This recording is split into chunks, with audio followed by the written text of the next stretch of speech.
Hello, this is Tim Hyder, Product Application Specialist for PLC and HMI. And today I'm super excited to tell you about a new function in Works 3. We promote that we have a lot of maintenance, built-in maintenance functionality and features in the products. And now I want to show you something on the software side in Works 3 that has just been added. So you will need to go online and download the latest Works 3 1.065T that is published to our website. And the new function that I want to tell you about is data flow analysis function. I'm super excited about this. I think it's going to greatly improve the ability to troubleshoot why a bit is turning on or not turning on very quickly.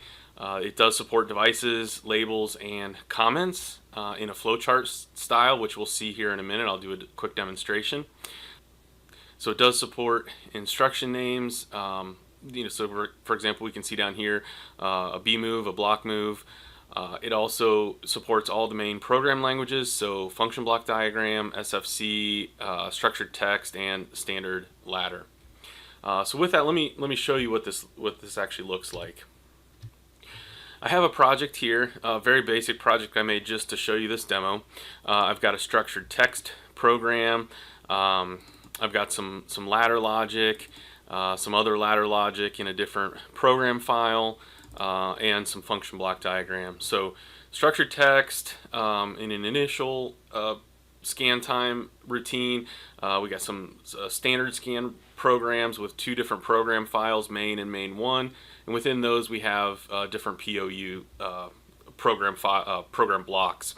So just looking at this, for example, if I wanted to know what turns on M3, for example, or where is M3 used, a lot of times I would be able to hit Control F to quickly bring up find and replace. Right, we're all familiar with that. I can click select all. I can see it here. I can double click and find it here. Or if I'm on a label, I can hit Control F, find all. I can see the definition of the label. I can see where it's used in the program here, and then also that it's used in my initial routine in the structured text. That's Control F. So everybody knows that. You're all familiar with that. Now another one is Control E, which you're also familiar with, which is cross-reference. So it brings up my global label and cross-reference, gives me the locations where it's used there. A brand new one though is Control Shift E, and that brings up data flow. So we don't have to use Control Shift E. I just think it's a nice shortcut. We can also find this in find and replace data flow analysis, and there it is, Control Shift E. Additionally, we can find this view docking window, and we can bring up data flow analysis to dock this window. So what happens then is it gives me a very nice graphical flow chart here of that global label, and it tells me what are the items that influence that global label. So we see here another label. I can click on that. It takes me directly to the program. Let me bring this up and lock it in. It takes me exactly to that program location. I can click on this OR block, and it takes me to the OR. So again, this tells me that there's two different things influencing this. Now with the pointer selected, then I can also click this, go back here and drag it over. Maybe bring it up, minimize it a little bit.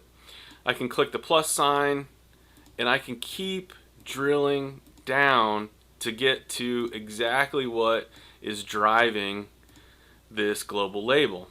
So I can see that's coming from M3, and that's coming from a move statement, coming from M2, coming from M1, and eventually M0. And at any point along here, I can just double click, and it takes me right to that location. So extremely fast, extremely awesome functionality.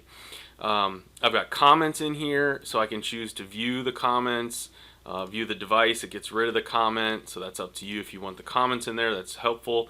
It tells me what the programs are. So here's my initial scan program, program 2, program 1, and program 0. It's really awesome. It does labels and devices. It does global labels, so I have one called my global variable, and local labels. So here's my local label, all included in here. These two icons here, I can pan around, or I can actually click on an item. I can also come in here and maybe I want to do the same thing with M2. I can say right click, data flow analysis on M2, and now what happens is M2 is my object. I can zoom in a little bit, and M2 is now the focus. At any given time, I could go back to the other objects that I've selected. It tells me what step or what row and column it's on. So for example, if I double click here on this move, it'll take me to that move block, and that's row 3, column 7. So row 3, 1, 2, 3, right there. Column 7, 1, 2, 3, 4, 5, 6, 7, right there. So that's what that tells us. Additionally, I can see that M2 influences things downstream, and I can again see what all is influenced downstream from M2. Additionally, we can see if things are assigned in parameters. So I've got a program here that is using some labels that appears to be undefined. If I wanted to know where this label came from, again, I could right click and say data flow analysis, and now I'm looking at this label. And what you'll see here that's a little bit different is a block within the block. This tells me that there's a parameter assigned to this from the RJ71GN11T2 or the IETSN module. So now if I double click on this, this will take me directly to that module, to the parameters that are influenced there, and you can see that RY is selected. So I know that this label is coming from RY. I could also click on here and see that that selected RX, so I know that that label is defined somewhere in these RXs, so X within the X100s to 2FF, somewhere in this range.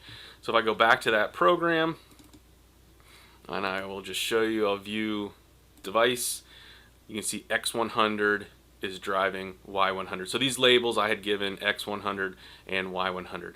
So again, quick summary. Data flow analysis included with GXWorks3. It works with IQF and IQR. We can get to it very quickly by going to find and replace, data flow analysis, or view, docking window, data flow analysis, or hitting Control Shift E, or right clicking and choosing data flow analysis. I think this is an extremely awesome function, and I hope that you can use this as another tool in our belt. Thanks again, and have a great day.